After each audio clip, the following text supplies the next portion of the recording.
Marcus stood in the middle of the lobby with a brown paper bag in his hand and sweat on his forehead. He was wearing old jeans, a dirty jacket, and his shoes were covered in dust. The building was tall, shiny, and full of people who looked like they had never missed a meal or a haircut. They stared at him like he did not belong there, and maybe he didn't. But Marcus didn't care about looks. He only cared about one thing: feeding his little girl waiting at home. He walked toward the front desk and gave a name on the order: Vanessa Sterling, the woman in charge of the company, the CEO herself. He waited as the receptionist rolled her eyes and told him to hold on. Behind him, people whispered and laughed. He could hear a man say, "Someone get this guy a shower." Someone else said maybe he brought the food from the garbage. But Marcus stayed quiet. He had learned long ago that words hurt less than hunger. He had one job to do, and he was going to do it, no matter how many people stared. Finally, the receptionist pointed to the elevator. "Top floor," she said. "You better hurry, she's not very patient." Marcus nodded and walked into the elevator. The ride felt long, and his heart beat faster with every floor. He needed this tip. Lily needed new shoes, and he was already behind on rent. When the doors opened, he stepped into a room full of suits and bright lights. People were drinking champagne and laughing at something. It was some kind of event, maybe a company party. He felt out of place the second he walked in. But he lifted the bag and walked straight ahead. There she was, Vanessa Sterling, wearing a silver dress that sparkled under the lights. Her hair perfect, her smile cold. She didn't even look at him at first. She was too busy talking to a group of men in suits. Then she turned and saw him. For a moment their eyes met, and something strange happened. Marcus thought he saw a flicker of recognition in her eyes, but it disappeared just as fast. "You lost or just here to clean the floor?" she asked loud enough for everyone to hear. The crowd laughed. Marcus held up the food bag and said, "Delivery for Miss Sterling." She took one look at the bag and made a face. "Is that grease on your hands, or is that just your skin?" she said with a smirk. The crowd laughed louder. Marcus felt the heat rise in his face, but said nothing. He handed her the bag. But as he did, the bottom ripped. The box inside fell out and landed on her shoes. Spaghetti sauce spilled all over the shiny floor and her high heels. There was a loud gasp. Someone dropped their glass. Vanessa looked down at her shoes and then back at him. "Are you serious? Do you even know how much these shoes cost? You probably make less in a month than these heels cost in a day. Maybe you should stick to fixing engines or whatever it is people like you do." Marcus bent down to clean the mess. He pulled a napkin from his pocket and wiped the floor. He said sorry over and over. But no one was listening. They were too busy filming with their phones and laughing. Vanessa crossed her arms and said, "Tell you what, you fix my car engine and I'll marry you. Deal." Then she laughed like it was the funniest thing in the world. Even louder than before. People clapped. A man shouted, "Sign the papers now." Marcus stood up slowly. He looked her in the eyes. But this time he did not speak. He just gave her a small nod and turned around. He walked back to the elevator. He walked like a man who had lost nothing. Back on the ground floor, the receptionist asked if he got the tip. Marcus just smiled and said no need. He stepped outside into the cool air. The sky was turning orange with the evening light. He took out his phone and checked the time. Almost dinner. He got in his old pickup truck. It coughed to life like it always did. Then he looked at the empty seat next to him. "One day," he whispered, "one day they'll know who I really am." Back in the building, Vanessa stood by the window watching his truck disappear. She tapped her heel on the floor and frowned. For some reason, she could not stop thinking about his face. There was something familiar about that man. But she pushed the thought away. Outside the city, lights began to glow. And somewhere not too far away, a little girl sat by the window holding a teddy bear, waiting for her dad to come home. Vanessa was used to power. She was used to being the one who gave orders and never asked for help. But now she was standing on the side of a quiet road with smoke rising from her car and not a single car in sight. She tapped her phone again. No signal. Not even one bar. She looked up at the sky. The sun was already low, and soon it would be dark. She kicked the tire with her expensive heel and cursed under her breath. This was not supposed to happen. Not today. Not after the most embarrassing moment of her week. That poor delivery guy had dropped spaghetti on her shoes and walked away like he didn't care. Who did that? She had laughed it off in front of everyone, but deep inside something about him had stayed in her mind. Something she could not shake. Now here she was. Stranded. Alone. And angry. A sound caught her ear. An old pickup truck was driving down the road. She raised her hand and waved. The truck slowed down and pulled over. When the door opened, she felt her breath stop. It was him, Marcus. He stepped out of the truck wearing the same dusty jacket and tired eyes. He looked at her car and then at her. Well, he said. Funny how life works sometimes. Vanessa crossed her arms and forced a smile. My engine died, she said. Can you fix it? Marcus walked over to the car. He opened the hood and looked inside. Steam hissed from the pipes. He touched a few wires, checked the oil, then stepped back and said, Yeah, I can fix it. But this time I don't want money. Vanessa raised an eyebrow. Then, what do you want? She asked with a laugh. Another joke. Marcus looked straight at her. If I fix your engine, you marry me. Deal. Vanessa stared at him. She blinked. Once. Twice. Then she burst out laughing. You want me to marry you? You've got to be kidding. You think I'd say yes to a mechanic who spills food on my shoes? Marcus shrugged. You don't have to say yes. You can walk 5 miles to town in those heels if you prefer. Vanessa looked down at her shoes. They were already ruined from yesterday. Her feet hurt just thinking about walking that far. You're serious, aren't you? She said. Marcus said nothing. He just leaned against his truck and waited. Fine, she said, after a long silence. Fix it. But don't think for a second I'm agreeing to anything else. This is just business. You help me. I leave. Simple. Marcus nodded and got to work. He opened his toolbox. His hands moved fast but gentle, like he knew the engine better than he knew himself. Vanessa watched from a few steps away. She noticed the way he worked. Focused. Calm. Quiet. She remembered something. A long time ago. A boy with the same calm eyes who used to talk about engines and dreams. She shook her head. It couldn't be. Within 30 minutes Marcus stood up and closed the hood. Try it now, he said. Vanessa got into the car and turned the key. The engine came back to life like nothing had happened. She stepped out and looked at him. Thanks, she said. I guess you're good at something after all. Marcus smiled. So, about our deal. There is no deal, she said quickly. You said it. Not me. Marcus leaned closer. I only fix things when there's a promise. That's my rule. Vanessa rolled her eyes. Look, I don't have time for games. I have meetings. A company to run. A life that doesn't include fairy tale weddings with strangers on the side of the road. Marcus stepped back. Then go. Vanessa looked at him. For a second, she wanted to say something. But she didn't. She got into her car and drove off. Fast. Marcus stood alone as the truck faded into the distance. He looked at his hands, still covered in oil. Then he whispered to himself, You'll remember. One day you'll remember. Back in her car, Vanessa kept glancing in the mirror. She couldn't stop thinking about his face, his words, his calm voice. She reached into the glove box and pulled out an old photo. It was faded, a picture of her from college. And beside her, a boy who looked a lot like Marcus. She felt her chest tighten. No, it couldn't be him, could it? The road stretched ahead, but her mind was already behind, thinking, remembering, wondering.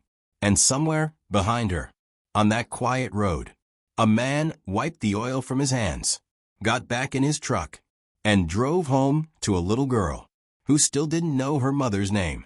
Vanessa sat in her office, but her mind was far away. She stared at the screen in front of her, but she could not see the words. She kept thinking about the man from the road. The same man who spilled food on her shoes. The same man who asked her to marry him as part of a strange deal. Something was not right. His face, his voice, even the way he looked at her. It all felt too familiar, like a memory she had forgotten long ago. She opened a drawer and pulled out an old photo album. She had not looked at it in years. Inside were pictures from college. Smiling faces, young hearts, dreams not yet broken. Then she saw him. There he was, Marcus, standing beside her in one of the photos. Back when he had no beard, no grease on his hands. Just a notebook full of ideas and a heart full of hope. Vanessa touched the photo with her fingers. She remembered how they used to sit under the old tree on campus. How he talked about building machines and starting company. How she laughed at his jokes. How he once told her, "I'd marry you if I had a ring." But then she left. She got a call from her father. A scholarship to study abroad. He told her to leave everything behind, including Marcus. She never said goodbye. She just packed and went. Told herself it was for the best. Told herself that Marcus would understand. But maybe he didn't. She closed the album and picked up her phone. "Call my assistant," she said. "I want a full report on a man named Marcus Bell. I want to know everything." An hour later her assistant walked in holding a file. Vanessa took it with shaking hands. She opened it slowly. Name, Marcus Bell. Age, 34. Occupation, mechanic. Single father. Single father. Those 2 words made her heart skip. She flipped to the next page. There was a picture of a little girl. Brown eyes. Curly hair. Holding a teddy bear. Her name was Lily. Age 6. Vanessa dropped the file on the desk.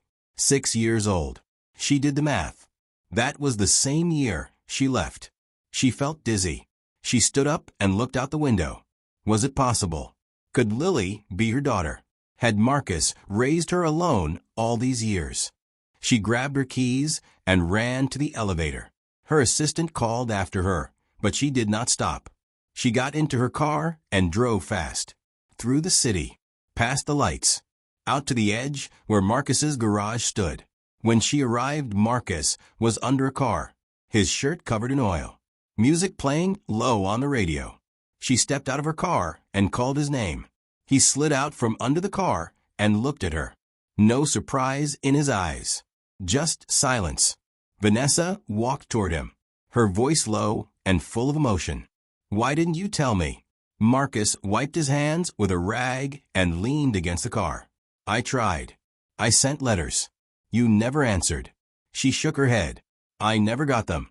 My father. He must have stopped them. He didn't want us together. He said you weren't good enough." Marcus looked away. "I thought you just didn't care. I thought you moved on." Vanessa's eyes filled with tears. "Is she mine?" she asked. Marcus nodded. "Yes. Her name is Lily. She's smart. Kind. She asks about her mother every birthday." Vanessa sat down on a wooden bench nearby. Her hands were shaking. Her voice was barely a whisper. "I missed everything." Marcus looked at her. "You missed the first steps. The first words. The first day of school. But she's still here. And she still wants to know who you are." Vanessa looked up. "Can I see her? Please." Marcus studied her face for a long time. Then he gave a small nod. "But only if you agree to one thing." "What is it?" she asked. "The deal still stands," he said. "Fix the engine. Marry me." She gave a sad smile. Was that ever really a joke? Marcus didn't answer. He just opened the door to his house. Inside was a small room with toys and drawings on the wall. And in the middle of the room, a little girl sat on the floor brushing her doll's hair. "Lily," he said gently, "come here, sweetheart. Someone wants to meet you." The girl looked up, her eyes wide. She ran into Marcus's arms, then turned to the stranger at the door. "Are you my mom?" she asked. Vanessa could not speak. Her knees felt weak. She knelt down and held out her arms. The girl hesitated. Then slowly, she walked forward And in that small quiet room, a mother held her daughter for the first time. Vanessa sat on the edge of the couch, holding Lily's small hand in hers. The room was warm and quiet, but her heart was full of noise. So many thoughts. So many years lost. She watched the little girl with wide eyes and curly hair. The same eyes she saw in old pictures of herself. The same smile that once lit up Marcus's face back in college. Lily leaned her head on Vanessa's shoulder. "Are you really my mom?" she whispered. Vanessa nodded. "Yes, sweetheart. I am. I'm so sorry I wasn't here. I'm so sorry you didn't know me before today." Marcus stood in the kitchen watching the two of them. He had imagined this moment for years. Sometimes in dreams. Sometimes in pain. But he never thought it would feel like this. So quiet. So real. Vanessa looked up at him. "Why didn't you come find me?" she asked. "I would have come back if I knew." Marcus leaned against the doorframe and spoke softly. "I wrote to you for months. After you left, I called your father. He told me you were gone, that you had forgotten me, that you didn't want the baby. He said you had moved on and I should do the same." Vanessa shook her head. "He lied. He never told me anything. He said you stopped calling. He said you didn't love me anymore." Marcus looked at her for a long moment.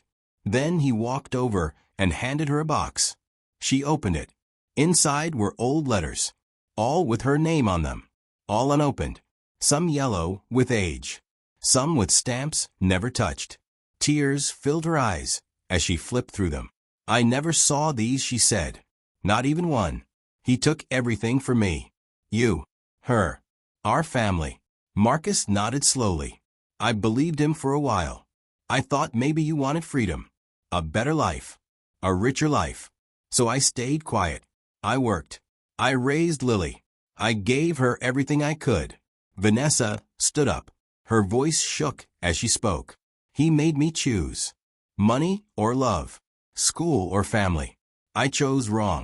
And now I can't take back the years." Lily looked up. "Do I have to choose too? Can I have both?" Vanessa knelt beside her. "Yes, baby. You can have both. You should always have both." Marcus walked over and sat beside them. For a long time, none of them spoke. The silence was filled with things they didn't need to say. Finally, Vanessa looked at Marcus. "I want to stay. I want to make it right. But I don't know how." Marcus looked at her with tired eyes. "Then start with today. Be here. Not in the city. Not in the office. Be here with us." She nodded. "I'll try." That night, she stayed for dinner. Marcus cooked spaghetti. Lily made a mess on the table. They laughed. They shared stories. They lived like a family for the first time. After Lily went to bed, Vanessa and Marcus sat outside on the porch. The stars above them. The quiet night around them. She turned to him. "You really meant the deal, didn't you? Fix my engine. Marry me. That wasn't just a joke." Marcus smiled. "No, I meant it. But not because of revenge. Not because of pride. Because I saw something in your eyes. Even after all these years. I saw her. The girl I once loved." Vanessa looked at him. "And do you still love her?" Marcus looked at the stars for a moment. Then nodded. "Yes. I never stopped." Vanessa felt tears in her eyes again. She reached out and held his hand. "I don't know if I deserve this. But I want to try. I want to learn how to be her mother. Your partner. If you'll let me." Marcus looked at her hand. Then back into her eyes. "It's not about perfect. It's about being here. Staying. Trying. That's what Lily needs." A soft breeze passed through the trees. Somewhere inside the house, Lily turned in her sleep and smiled, as if her heart could feel what words had not yet said. Vanessa looked out at the night. "I have to tell my father. I have to tell the board. They won't like this. They'll try to pull me back. Make me choose again." Marcus nodded. "Then choose for real this time. Choose what matters. Choose love.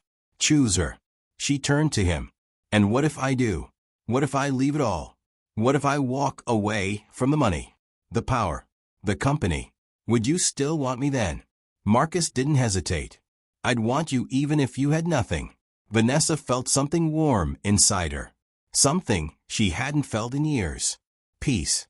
Hope. A beginning. She looked back at the small house, at the drawings on the fridge, at the quiet room where Lily slept. And for the first time, she felt like she was home. Vanessa woke up to the sound of birds and the smell of toast. It was not the sound of city traffic or the buzz of her office phone. It was quiet here. Simple. Different. She walked into the kitchen and saw Marcus flipping pancakes, while Lily sat at the table coloring on a paper plate. "Good morning, sleepyhead Marcus," said with a smile. Vanessa smiled back though her eyes were still heavy. "Morning," she said softly and sat beside Lily. Lily looked up but did not speak. She gave a small smile then went back to her drawing. Vanessa watched her, carefully, gently, trying not to scare her. She wanted to ask 100 questions. Wanted to hold her. Wanted to hear her say Mom again. But she didn't rush it. She just sat there, quiet, present. After breakfast, Marcus had to go to the garage. Vanessa asked if she could stay with Lily. Marcus hesitated, then nodded. "Just take it slow," he said. Once he left, Vanessa turned to Lily. "Would you like to do something together today?" she asked. Lily shrugged. "I guess. How about baking cookies?" Lily's eyes lit up. "Okay, but I get to pick the sprinkles." In the small kitchen, they mixed flour and sugar and eggs. Vanessa forgot to set the timer and burned the first batch. Lily laughed. They made a second batch.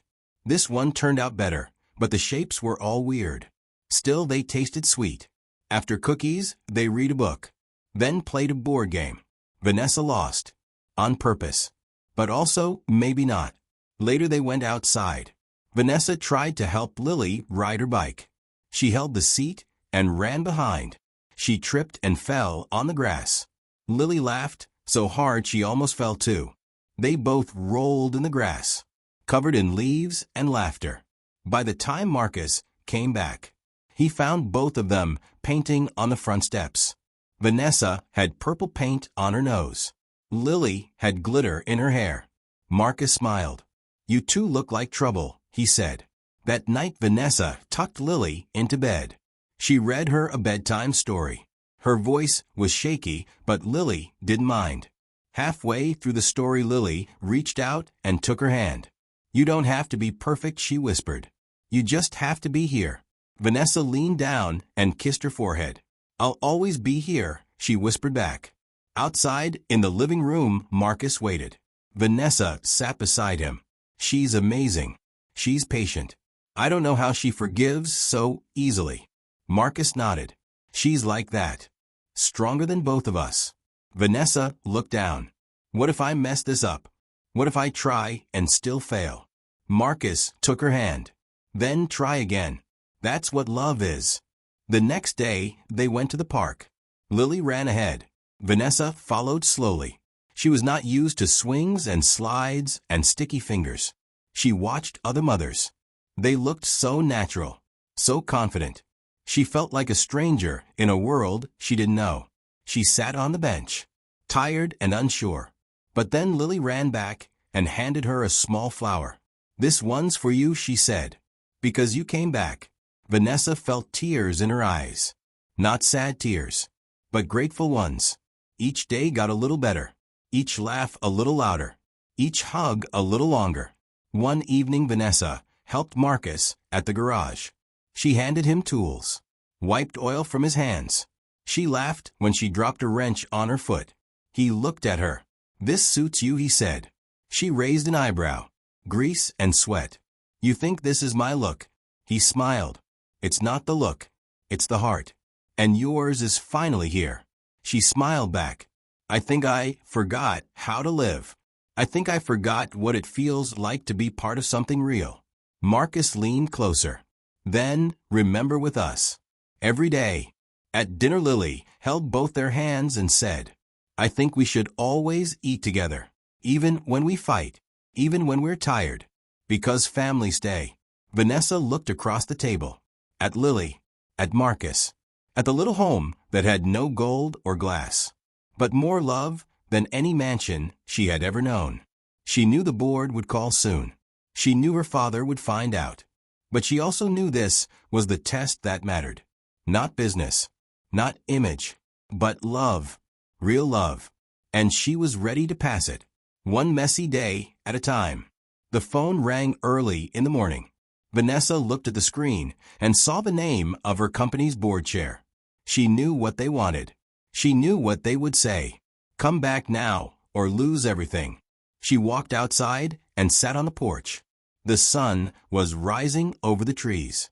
The air was cool and still. Inside the house, Marcus was making breakfast, and Lily was singing a silly song in the kitchen. Vanessa looked at the road. The same road where her car had broken down, where everything had started again, where she had seen Marcus for the first time in years. Her fingers shook as she picked up the phone. She answered. The voice on the other end was firm. You've been gone too long, Vanessa. The board is worried. We're voting soon. If you don't return by Friday, we'll have no choice but to replace you. She stayed quiet. Are you still there? The voice asked. She looked back at the house, then whispered, I'm not coming back. What do you mean? Are you quitting? Walking away from everything? Vanessa smiled sadly. No, I'm walking towards something better, something real. Tell the board thank you for everything. But I'm done chasing numbers. I'm choosing my family. She hung up the phone and placed it on the porch rail. Her heart was beating fast, but it felt right. For the first time in years, it felt right. Later that day, she told Marcus. He looked surprised but proud. You sure about this? He asked. You're giving up a whole empire. Vanessa shook her head. I'm not giving it up. I'm trading it for something more. A home. A daughter. You. Marcus smiled. Then, welcome home. Days passed and the town began to notice. The CEO was working at the local garage. She was buying groceries like everyone else. She was walking her daughter to school with a lunchbox in one hand and a smile in the other. People whispered. Some laughed. Some judged. But Vanessa didn't care. One evening, Lily sat on the couch holding a photo from the old album. Is this really you? She asked. You look so young. Vanessa laughed. That was before I knew what really mattered. Lily looked at her. Do you and Daddy love each other? Vanessa paused, then nodded. Yes. We always did, even when we didn't know it. You should get married then, Lily said with a big grin. Like in the movies. Vanessa laughed again. We'll see. Maybe one day. But Lily had a different idea. The next morning, Marcus opened the garage door and found something strange. A sign made from cardboard and glitter. It said Wedding Day written in shaky letters. He walked around the corner and saw Lily in a pink dress holding a toy microphone. Vanessa stood beside her wearing an old white dress that looked like it came from a thrift store. Her hair was messy. Her shoes didn't match. But her eyes were shining. Surprise. Lily shouted. We're having a wedding today. Marcus looked at them both. Is this real? He asked with a smile. Vanessa stepped forward. You made a deal. Fix my engine and marry me. I think it's time we finish that deal. Marcus laughed. I thought you were joking. I wasn't. Not then. Not now. She reached into her pocket and pulled out a tiny ring made of wire and a blue bead. Lily helped me make it, she said. Marcus took it and looked into her eyes. Are you sure? Vanessa nodded. More than ever. They stood in the backyard. The trees were full of wind. The birds sang a song that needed no music. Lily read a poem she made up on the spot. It made no sense, but it made everyone cry. Marcus placed the ring on Vanessa's finger. Vanessa kissed his cheek. They held each other like no one else existed. It was not a fancy wedding. No guests. No flowers. No suits. Just a girl. A dad. And the woman who finally came home. Later they sat on the porch eating burnt cookies. The same ones they had baked weeks ago. Vanessa looked at Marcus. Thank you for waiting. For not giving up on me. Marcus looked at her and then at Lily. It was never just about you. It was always about her. About all of us. Vanessa leaned her head on his shoulder. The sky turned orange and gold. Lily fell asleep on a blanket with her teddy bear. And on the back of their old pickup truck, a sticker appeared the next morning. Lily had made it herself with crayons and tape. It said, "Family engine, always running."